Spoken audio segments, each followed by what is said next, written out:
नमस्कार दर्शकों, स्वागत है आप सभी का हमारे इस खास कार्यक्रम में। शब्दों की कमी जब महसूस होने लगे तो कला का सहारा लिया जाता है। कला की कोई भाषा नहीं होती, कोई रंग नहीं होता, कोई धर्म नहीं होता। ये बिना कुछ बोले ही सब कुछ कह जाती है। और एक कला जिसमें जाकर हर कलाओं का संगम हो जाए, उसे कहा जाता है थिएटर। यह माना जाता है कि जब से मनुष्य है, थिएटर भी तभी से है। आज हमारे बीच एक ऐसी हस्ती, एक ऐसी शख्सियत मौजूद है जिन्होंने अपने जीवन से हमारे युवाओं को यह मार्गदर्शन दिया है कि किस तरह से अपने अंदर के कलाकार को पहचानें, उसे हर रोज निखारें और किस तरह से ऊंचाइयों तक पहुंचाया जाए। जी हां, मैं बात कर रही हूं वरिष्ठ रंगमंच कर्मी, एनएसडी और एफटीआईआई ग्रेजुएट, राइटर, डायरेक्टर और एक्टर सुदर्शन जुयाल जी का। सुदर्शन जी, स्वागत है आपका हमारे इस खास कार्यक्रम में। सबसे पहले सुदर्शन जी, जैसा कि हम सभी जानते हैं कि एक जो कलाकार होता है उसकी परिभाषा अपनी कला के लिए अलग अलग हो सकती है। आपके हिसाब से थिएटर की परिभाषा क्या होती है? हाँ, नमस्कार राधा जी, मुझे यहाँ बुलाने के लिए बहुत बहुत धन्यवाद जी। तो जहाँ तक थिएटर की परिभाषा की बात है, तो जैसे हमारी परंपरा में से रंगमंच, नाटक, इस तरह के नाम दिए गए हैं जी। तो एक मंच है, एक अभिनेता है या अभिनेत्री है जो मंच पर होता है, और उसको देखने वाला एक दर्शक है। तो जब उन दोनों के बीच में एक संवाद होता है तो उसको हम रंगमंच कहते हैं। जी। और ये ऐसा नहीं है कि रंगमंच जो है सिर्फ एक बहुत ही फॉर्मल सी स्पेस होती है।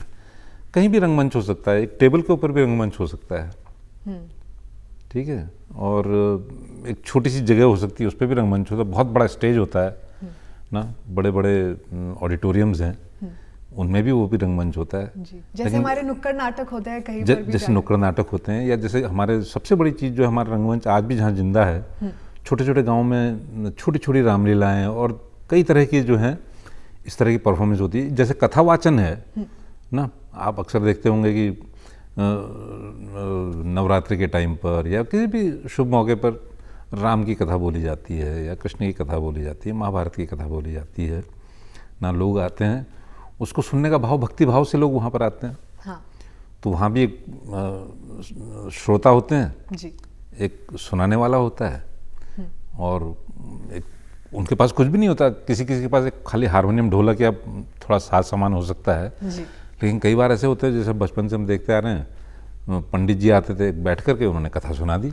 हाँ। और लोग उसी भक्तिभाव से सुनते थे। जी। ना, उनके सामने पूरा एक जो है एक कहानी, एक उदात्त चरित्र होता है। वो राम हो सकता है, अर्जुन हो सकता है, कृष्ण हो सकता है। उसके माध्यम से कहानी कही जाती है, श्रोता को उसको अपने साथ में लेकर के वो चलते हैं। हाँ।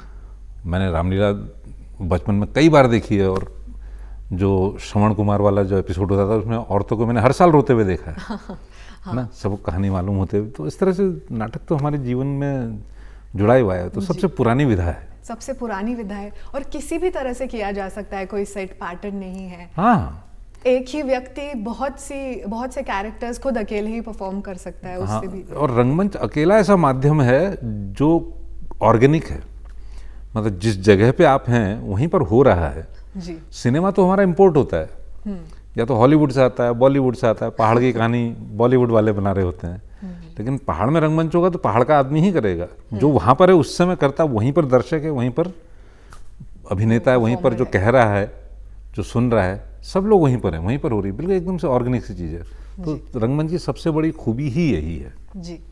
सुदर्शन जी, आपसे सबसे पहले जो मैं जानना चाहती थी कि जब आप बड़े हो रहे थे, आपका बचपन कैसा था, आपका परिवेश कैसा था, किन हालातों में, किस जगह पर आप बड़े हुए? मेरी पेरेंट्स तो मेरे गढ़वाल से हैं, लेकिन मेरी पैदाइश परवरिश नैनीताल में हुई, और 60s का दौर था, यानी कि पिछले मिलेनियम की बात है। तो लकीली या अनलकीली जिसको कहा जाए, तो मेरे बचपन में टेलीविज़न और मीडिया और इन सब का इंटरफेरेंस नहीं था। जी। जो इंटरफेरेंस था वो सिर्फ स्कूल में गुरुजी की लाठी और घर में माँ बाप की डांट प्यार जो भी होता है, बस उतना ही था। लेकिन हम लोग के पास खूब समय खूब था वहाँ पर, जी। छोटे शहर में। तो खेलने कूदने के लिए या दूसरी चीज़ों के लिए, और जो मैं कह रहा हूँ जैसे रामलीला और इस तरह की चीज़ें तब बहुत हुआ करती थी। जी। और मेरे घर के पास में ही रामलीला स्टेज था वहाँ पर। तो हम लोग बचपन से, और दूसरा होली का बड़ा चलन है कुमाऊँ में। हाँ। तो शिवरात्रि से होली की बैठकें शुरू हो जाती हैं। तो होली भी अपने आप में जो है, उसमें भी जो है स्वांग वगैरह होता है। तो सब चीज़ देखते। तो रंगमंच हमारे तो बचपन से ही हम लोग, मतलब कोई फॉर्मल उससे नहीं, लेकिन वो जुड़ा हुआ हम बचपन से देखते हुए आ रहे थे। जी। और ऐसे ही कभी कभार जो है बच्चों को पकड़ के बंदर बना दिया जाता था, तो हम उस भीड़ में हम भी शामिल हो जाते थे। जी।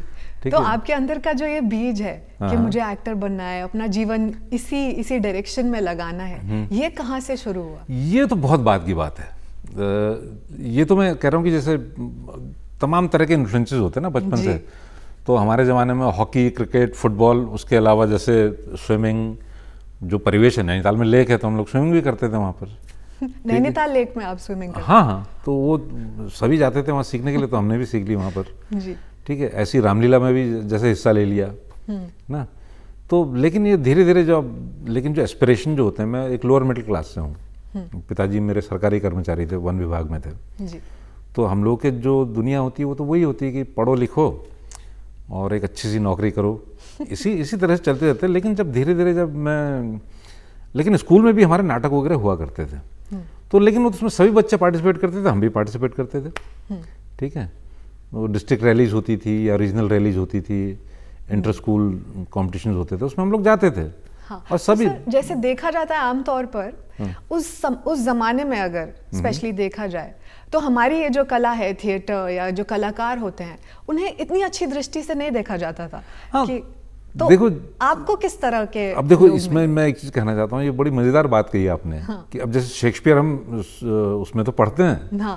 मतलब करिकुलम में होता है, इंग्लिश लिटरेचर में हम जो है शेक्सपियर पढ़ते हैं। लेकिन जैसे आप शेक्सपियर करने लगेंगे तो घर वाले आपको दो डांट लगा देंगे, क्या भाई ये नाटकों में भाग लेके तुम अपना टाइम खराब कर रहे हो। लेकिन आप उसको पढ़ रहे हैं और उसमें 5 सवाल, उसमें आपने 4 सवालों का सही जवाब दे करके 80% अगर आप ले आए तो उसकी बड़ी वाहवाही होती है। तो ये तो हमेशा से रहा है, क्योंकि नाटक कभी भी जो है ना, और नाटक करने वाले जो हैं वो समाज के हाशिए से में ही रहे लोग हैं। इवन शेक्सपियर जैसा भी जो, या शेक्सपियरियन थिएटर जो है वो टेम्स नदी के दूसरी तरफ रहा करते थे ना।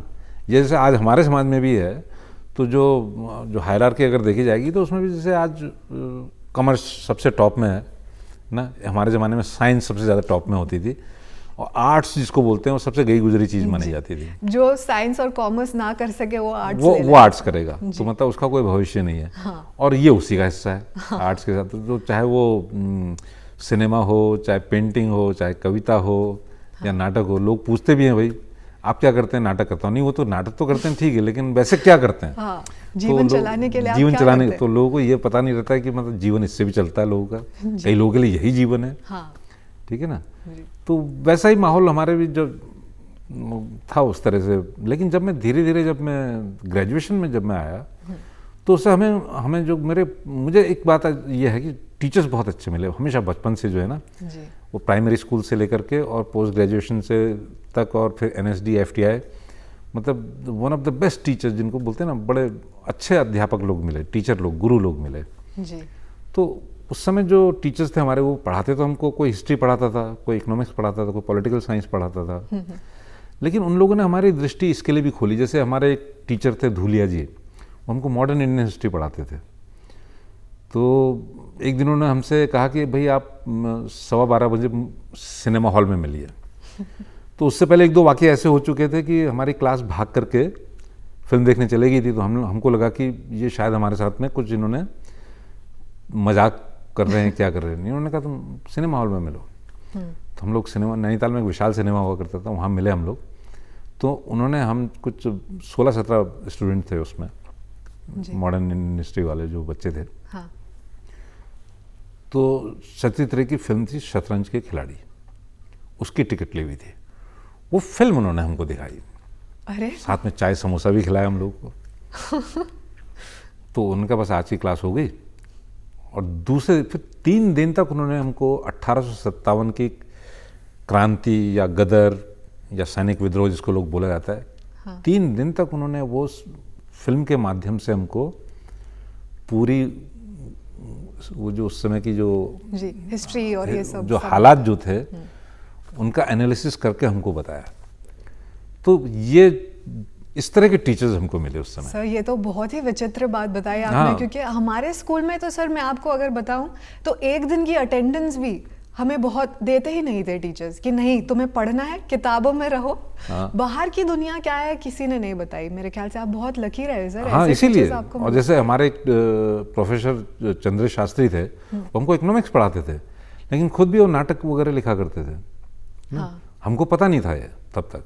हम तो बिल्कुल तब तक जो है उस समय जो हमारा जो हार्मोनल कंस्ट्रक्शन जो था, तो हम लोग को बहुत ही जो जिसको बोलते हैं ना जो फिजिकल चीज़ें होती है उसमें मज़ा आता था, खेलना हाँ। कूदना ये वो तो। लेकिन धीरे धीरे जो है और वो he was very good looking, थोड़ा छोटी हाइट वाइट छोटी थी उनकी, वेरी वेल ड्रेस्ड मैन, बहुत अच्छे टाई वाई पहना वगैरह करते थे उस तरह से। तो लेकिन उन लोगों ने धीरे धीरे हमको जो है ना इन चीज़ों की तरफ वो किया। अब जैसे इकोनॉमिक्स हमको पढ़ाते पढ़ाते कभी बोलते थे एक फला नॉवेल पढ़ो, अच्छा, तो उससे तुमको जो है ये इस चीज़ का पता चलेगा, ठीक है ना। जैसे हमको बोलते हैं ना कि इंडिया भारत जो है कृषि प्रधान देश है, तो कहते जब तक प्रेमचंद नहीं पढ़ोगे तो तुमको हमारे कृषि प्रधान देश के बारे में कैसे पता चलेगा। तो इस तरह से उन लोगों ने हमको सेंसिटाइज किया। जैसे वैसे ये हमारे शेखर पाठक जी हैं, आज वो पर्यावरणविद और इतिहासकार के तौर पे काफ़ी उनका नाम है। तो वो हमको पढ़ाया करते थे ना, और वो तब उस समय ही must be in his late 20s। और हम लोग को बड़े मतलब अटपटे से आदमी लगते थे ना, हिमालयन वुल की स्वेटर, खादी की पैंट, और उनका बड़ा पहाड़ी लहजा था बात करने का, में फ़र्क नहीं करना जैसे ना। तो लेकिन जब धीरे धीरे जब हमने उनको सुनना शुरू किया, पढ़ाते तो हमको हिस्ट्री थे, इंडियन कल्चर पढ़ाते थे वो, हाँ। लेकिन उसके साथ में पहाड़ की इकोलॉजी, पहाड़ के सरोकार, पहाड़ की हिस्ट्री, फिर उसी में पहाड़ कभी कभी न्योली की भी बात करते थे ना, 2 न्योली की लाइनें गा दी उन्होंने। तो अचानक से हमारा जो ना पूरा पर्सपेक्टिव बदला धीरे धीरे। वो 4-5 साल मेरे बड़े मतलब फॉर्मेटिव ईयर्स थे। फिर उसी दौरान क्या होता था कि हम लोग का इंटर डिपार्टमेंटल प्लेज हुआ करते थे। हाँ। तो प्लेज भी जो है ना वो इन टीचर्स की वजह से बड़े अच्छे अच्छे प्लेज लोग छांट के लाते थे ना।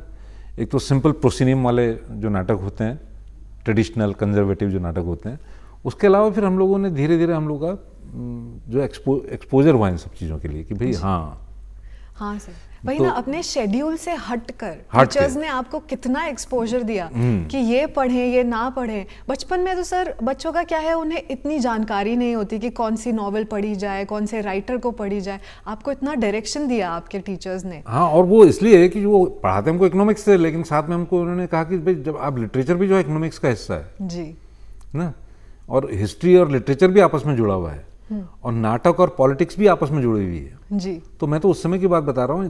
तब तक एक घटना हो चुकी थी नैनीताल में कि सन 75 में जो है वहाँ इमरजेंसी लग गई थी जी।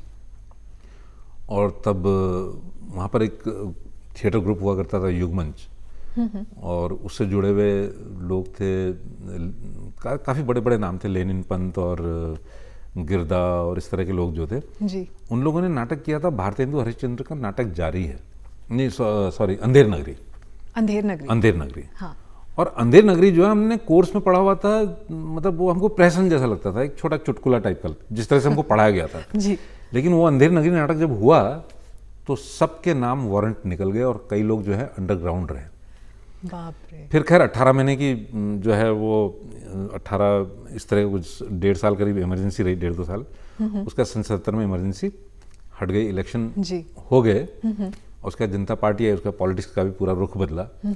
तो वो भी हम लोग के लिए टर्निंग पॉइंट था। तब तक मुझे इतनी सेंसिबिलिटी नहीं थी हमारे नाटकों को लेकर। हमको तो नाटक ऐसे लगता था, हाँ। हम लोग को जैसे सिनेमा होता है बम्बईया सिनेमा ना, आमतौर पे जो कमर्शियल सिनेमा होता है, उसी तरह से हम नाटक को भी वैसे देखने जाते हैं। हाई यू करके वापस देखा, हल्ला गुल्ला मचाया, थोड़ा होटिंग खरी, थोड़ा तालियां बजाई, वो वापस आ गए। लेकिन हमको पहली बार पता चला अच्छा नाटक का ये भी असर होता है, ये हमको सुनने में आया, ठीक है ना। फिर हमने नाटक देखने शुरू किए और फिर धीरे धीरे जो है पता नहीं कब कहाँ कैसे जो है मैं युगमंच से जुड़ गया वहाँ पर नाटकों में। और युगमंच जो था वो एक बड़ी अटपटी सी जगहों में हम लोग रिहर्सल किया करते थे जी ना। तो गिरदा नाम आपने सुना होगा बहुत अपने, जी। तो वो हमको दूर से वैसे भी बड़े बीहड़ व्यक्ति दिखते थे ना। हाँ मतलब बिखरे हुए बाल ना, और जिस तरह का पूरा हम उनको कभी हमको पता ही नहीं था कि ये व्यक्ति इतना गहरा है। जी फिर जब वो हमारे नाटक की रिहर्सल में कभी कभी उनको बुलाते थे, वो अपने जिस तरह से, कभी हम उन्हीं के कमरे में रिहर्सल किया करते थे, और वो वहाँ के नैनीताल के जो नेपाली जो कामगार लोग होते हैं ना, उनको डोटियाल बोलते हैं, उन लोगों के साथ ही वहाँ रहा करते थे वो। जी ठीक है ना। तो वो तो हमको पता नहीं था, हम तो लोअर मिडिल क्लास के जिनकी एस्पिरेशन सिविल सर्वेंट बनना है या बैंक ऑफिसर बनना है या आर्मी में जाना है, हमारा तब तक तो यही वो था। तो हम हमारे जहन में इस तरह की वो थी नहीं कोई हाँ ना, इस तरह की शख्सियत क्या होती है हमको पता ही नहीं था। लेकिन जब हमने नाटक करना शुरू किया, जब उन लोगों से हम बात सुनते थे, तो ऐसी बातें हमने पहले कभी नहीं सुनी थी। हाँ वो नजरिया हमने पहले कभी नहीं देखा था जी ना। और वो एक बीहड़ सा आदमी जो हमको दूर से लगता था कि यार ये तो कुछ भी नहीं है, हाँ फिर हमको पता चलता तो बहुत गहरा आदमी धीरे बहुत धीरे। गहरा। तो वहाँ से हम लोग की ये शुरुआत। जी तो सर वहाँ से एनएसडी का आपका सफर कैसे शुरू हुआ और आपने तैयारी कैसे की एनएसडी की? अच्छा, तब तक मैं तुमको बड़ी मजेदार बात बताऊं, मैं जब मैं एमए कर रहा था तब तक मुझे एनएसडी का नाम नहीं पता था। एफटीआई और एनएसडी क्या है मुझे पता नहीं था। जी तो फिर कैसे पता चला? फिर ये हुआ कि युगमंच के साथ में जुड़ा उसी दौरान, जब मैं पोस्ट ग्रेजुएशन कर रहा था। हाँ। फिर थोड़ा थोड़ा कि राष्ट्रीय नाट्य विद्यालय, फिर क्या हुआ कि नेशनल स्कूल ऑफ ड्रामा की एक वर्कशॉप हुई नैनीताल में। हाँ और वो वर्कशॉप के जो कैंप डायरेक्टर थे वो ब्रिजमोहन शाह जी थे, बीएम शाह जी। ठीक है। तो हमने पहली बार राष्ट्रीय नाट्य विद्यालय, मतलब ये कि विद्यालय, नाटक का भी विद्यालय होता है हाँ ना, स्कूल होता है, पहली तो ये बात। फिर जब वो आए तो उसके बाद जो वर्कशॉप हुई तो उसमें अनुपम खेर हमारे एक्टिंग के, at that point of time वो बीएनए में पढ़ा रहे थे जी नेशनल स्कूल ऑफ ड्रामा से पास आउट होने के बाद वो भारतीय नाट्य अकेडमी लखनऊ में जी पढ़ाया करते थे। वो उसके लिए आए, बीवी कारन जी आए, ठीक है, ऐसे कई लोग आए ना। और जब उन लोगों ने हमको पढ़ाना शुरू किया, वो पूरी वर्कशॉप ही जी 1.5-2 महीने की, और उसमें 2 नाटक किए गए। एक संस्कृत नाटक था भगवत अज्जुकियम, और दूसरा नाटक था बादल सरकार का जुलूस। हाँ। तो ये दोनों बीएम शाह जी ने हमसे डायरेक्ट करवाया। और पहली बार उन्होंने हमको नाटक ऐसे करवाया कि नाटक जो प्रोसिनियम में नहीं हुआ, वहाँ एक शैले हॉल करके नाम की एक जगह है जी तो उसमें बड़ा ब्रिटिश टाइम का बना हुआ एक वो है, जैसे प्रोसिनियम थिएटर जो होता है उस तरह जी का। तो उसमें उन्होंने बीच में करवाया, मतलब चारों तरफ ऑडियंस थी और हम लोग बीच में उसको करते थे अच्छा नाटक को। ये तो सर तो बहुत ही हाँ, अलग तो ये एक्सपीरियंस था। पूरा जो वो भी जो है ना, वो फिर वो जो एक्सपोजर था। जी और कारन जी जैसे व्यक्ति जो कन्नड़ हैं, कन्नड़ थे, उन्होंने हिंदी भाषा और नाटक की भाषा, हिंदी नाटक की भाषा के तौर पे वो जो उन्होंने 3 दिन उन्होंने हमको लेक्चर दिया और जो हमारे सामने वर्कशॉप करी उन्होंने, और जो संगीत का पूरा जो उन्होंने उसके तरफ हमारी आंख खोली, तो अब वो चीज़ें अपने आप में अद्भुत थी। जी और उस समय तुम तो ऐसे थे ना कि छोटे से एक शेल से बाहर एक, निकले। एक खोल जो है हाँ। उस ना उसकी वो तहें टूटनी शुरू हुई और रोशनी आनी शुरू हुई। हाँ तो वहां से ये मेरा NSD रुझान बना। और तब भी मेरा जो है ना, उस समय तब तक मेरा जो है, मेरा एस्पिरेशन सिविल सर्विसेज में जाने का था। और मेरे एक दोस्त थे नैनीताल में, शालीन शर्मा, उनके पिताजी प्रिंसिपल थे नैनीताल में बिरला स्कूल। उनके घर हम जाया करते थे कई बार। तो उनको पढ़ने लिखने का बहुत शौक था। जी और वो हिंदी, बच्चे सब अंग्रेजी ना थे, हाँ वो सब मेयो कॉलेज, स्टीफेंस वगैरह के पढ़े हुए, मतलब जो होते ना, वो हिंदी वाली थी। तो उनसे चढ़ा नहीं जाता था ऊपर नीचे। तो नैनीताल में लाइब्रेरी एक बड़ी सुंदर हुआ करती थी लेक के बीच में, वो जो अभी रिनोवेट हुई है। तो वहाँ से मैं किताबें ले जा करके उनको दिया करता था। हाँ फिर क्या हुआ, जब वो एमए जब मैं कर रहा था तो उस समय हम लोगों ने एक नाटक मैंने डायरेक्ट किया, तो वो देखने के लिए आई। तो तब उन्होंने कहा कि तुमको नेशनल स्कूल ऑफ ड्रामा जाना चाहिए। तो मुझे काफ़ी, मतलब जो है, मुझे आश्चर्य है उनको कैसे पता है।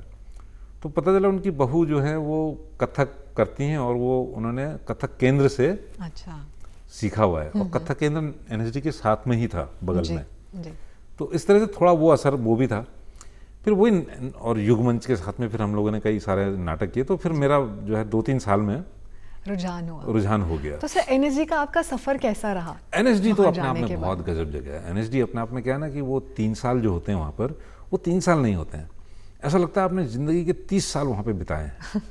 क्योंकि सुबह उठने से लेके सोने तक और 3 साल तक आप जो है लगातार एक माहौल में रहते हैं, और आप नाटक ओढ़ते हैं, नाटक बिछाते हैं, नाटक ही सांस के तौर पे लेते हैं, खाते पीते, वही आपकी ज़िंदगी होती है जी। वही संबंध भी बनते हैं, मतलब वो अपने आप में बड़ा ही इंटेंस एक हुआ है। और कम से कम नहीं भी तो मैं एक बार गिनना शुरू कर रहा था, तो कम से कम 52 या 56 सब्जेक्ट हम 3 साल में पढ़ते हैं, 56 सब्जेक्ट, बिल्कुल, जिसमें इंडियन एस्थेटिक्स से लेकर के modern Indian drama, world drama और थिएटर आर्किटेक्चर और लाइटनिंग डिज़ाइन, स्कल्पटिंग, क्या क्या नहीं, कारपेंट्री और मेकअप, और हर तरह की कला सिखाई जाती है। कौन सी चीज़ नहीं होती जो वहाँ सीखने को मिलती है जी। और तमाम किस्म के लोग आते हैं। तो जिस जगह पे एनएसडी है, बिल्कुल वो मंडी हाउस के पास में, वो तो केंद्र है, वहाँ पे आसपास आर्ट गैलरीज हैं, हाँ। और रशियन कल्चरल सेंटर, यूएसआईएस और मैक्स मुनर भवन सब वॉकिंग डिस्टेंस में है जी। और तब उसी ज़माने में प्रगति मैदान में 2 बड़े अच्छे सिनेमा हॉल हुआ करते थे, शाकुंतलम और एक ओपन एयर थिएटर होता था। आप रोज़ वहाँ जाकर के एक इंटरनेशनल सिनेमा देख सकते थे। हाँ। सुंदर सी लाइब्रेरी हम लोगों की। और दूसरा जो है बिल्कुल एनएसडी तो जो होता है ना, वहाँ दूसरा जन्म हुआ मेरा। जी। तो सर एनएसडी के बाद आपका सफर कैसा रहा? वहां से निकल के कैसी कैसी अपॉर्चुनिटीज आपको मिली, फिर आप सिनेमा की ओर गए, वहां पर आपका सफर कैसा रहा? तो दूसरा ये क्या है कि जब एनएसडी में जब थे तो वहाँ फिल्म एप्रिसिएशन कोर्स भी होता था जी। वो 3rd ईयर वालों के लिए होता था। हम लोग भी उसमें चुपके से स्नीक इन करके चले जाते थे देखने के लिए। तो तब तक एक प्रोफेसर सतीश बहादुर थे, वो आया करते थे वहाँ सिखाने के लिए।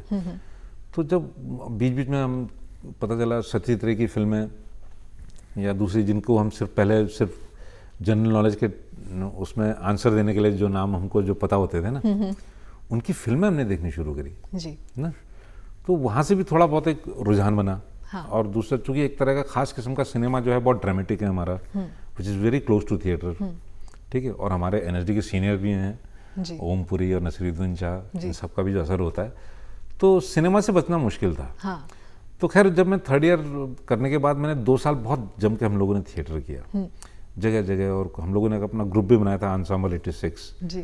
तो 2 साल खूब सारा हमने थिएटर किया, हिमाचल, नैनीताल, देहरादून, कई जगह जाकर के हम लोगों ने थिएटर किया जी, ठीक है। और से सिनेमा में आपने किस किस के साथ? तब सिनेमा के लिए जो है धीरे धीरे एक रुझान बन रहा था मेरा। हाँ। तो ये 86 में मैं पास आउट हो चुका था। 88 तक खूब थिएटर किया, वही हमारी ज़िंदगी थी, उससे पैसा कमाते थे, ठीक है ना। लेकिन 88 में मुझे स्टिल फोटोग्राफी का शौक नैनीताल से था। एक हमारे दोस्त हुआ करते थे, मेरे सीनियर थे, तो कमल जोशी जो अब गुजर गए हैं, तो उन्होंने फोटोग्राफी सिखाई हमको। अच्छा। तो वो फोटोग्राफी कहीं जहन में थी बहुत उससे, तो मुझे एक बार लगता था कि यार सिनेमाटोग्राफी में करना चाहिए कुछ ना कुछ।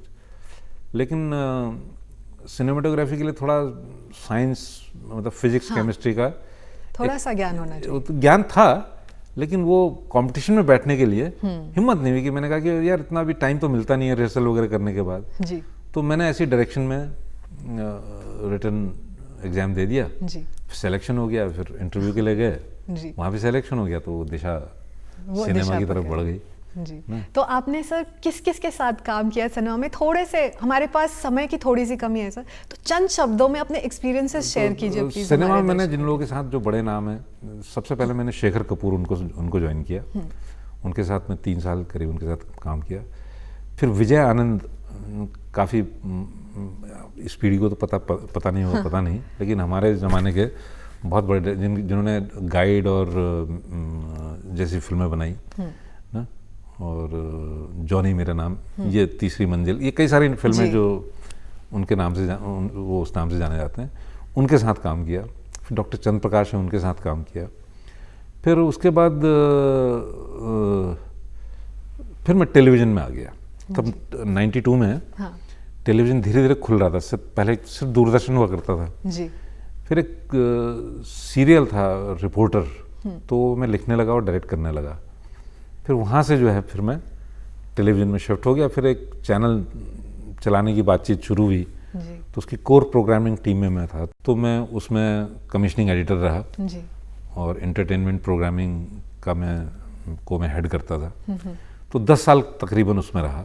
जी लेकिन उसके बाद फिर काफ़ी सारी चीज़ें टेलीविज़न में भी बदल रही थी और मेरे व्यक्तिगत जीवन में भी बदलाव आ रहे थे। जी। तो उसके बाद फिर मैं देहरादून आ गया। जी सर, तो तब से बहुत ही इंस्पायरिंग आपका ये सफ़र। आपसे बस एक आखिरी चीज़ ये जानना चाहेंगे कि हमारे जो दर्शक हैं, हमारी युवा पीढ़ी जो कि इस डायरेक्शन में अपना करियर बनाना चाहती है, उनके लिए आप क्या कहना चाहेंगे? उनके लिए तो मैं ये कहना चाहूँगा कि जैसा हमारे ज़माने में था, हमारे ज़माने में तो बहुत करियर के ऑप्शंस बड़े लिमिटेड माने जाते थे। आज तो सिनेमा जो है ना बहुत ज़रूरी सबके लिए वैसे भी हो गया है। जी भले ही आप इसको करियर ना बनाएं, क्योंकि आज आपका जो रीडिंग टाइम से ज़्यादा व्यूइंग टाइम है। आप जो भी देखते हैं, न्यूज़ देखते हैं, वो भी मूविंग इमेजेस हैं ना, तो उसकी बेसिक समझ तो होनी चाहिए। जी क्योंकि और पिछले 1-2-3 साल में जो है पोस्ट ट्रुथ की भी बहुत बात हुई है, ठीक है ना। तो आपको ये भी समझना चाहिए कि आप जो भी आज तक आपको आज आप कंज्यूमर के तौर पे ये मूविंग इमेजेस को लेकर के ही आपको टारगेट किया जाता है। जी एज अ व्यूअर भी, एज अ वोटर भी, लोग आपके पास व्यूइंग इमेजेस लेकर के, मतलब मूविंग इमेजेस लेकर के ही आते हैं। जी ठीक है, तो वो तो इसलिए भी ज़रूरी है। आपको ये आज की लिटरेसी का हिस्सा हो गया। जी बिल्कुल। आपको सिनेमेटिकली लिटरेट होना चाहिए। हाँ, जहाँ तक करियर की बात है तो ये है कि पूरी दुनिया में जो है ये जो है इसको एक करियर नहीं माना जाता है। जी इसको पैशन माना जाता है कि इसमें कोई स्ट्रक्चर नहीं है। हाँ ना, इसमें सफलता की और असफलता की सीमाएं अपार है जी ना। तो जो उसके बीच में झूलने के लिए यह है कि आपके थोड़ा एक योगी जैसा एक वो चाहिए, एक मतलब डिसिप्लिन चाहिए। और ये बहुत डिसिप्लिन वाला मीडियम है और इसमें तो जो है लगातार आपको हर रोज सीखना पड़ेगा। जी बिल्कुल। आपने सर इतना अमेजिंग मैसेज दिया हमारी युवा पीढ़ी के लिए। आप अपना कीमती वक्त निकाल कर यहाँ पर आए, आपने अपने जीवन के बारे में इतना कुछ बताया, अपने सिद्धांतों के बारे में इतना कुछ बताया, उसके लिए बहुत बहुत धन्यवाद। थैंक यू, बहुत बहुत धन्यवाद। तो दर्शकों, देखा आपने, अपनी परिस्थितियों से हर हाल में लड़ते रहना, जीवन में आए बैरियर्स और ऑब्स्टिकल्स से सामना करके उनका दृढ़ता से सामना करते रहना और अपने सपनों को ही अपना जीवन बनाना, यही सब सिखाता है हमें सुदर्शन जी का जीवन। आशा करते हैं कि उनके बताए सिद्धांतों को अपने जीवन में आप उतारेंगे, वही सफलता का ज्ञान है।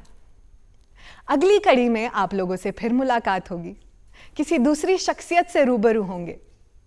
तब तक के लिए हमें दीजिए इजाजत। धन्यवाद।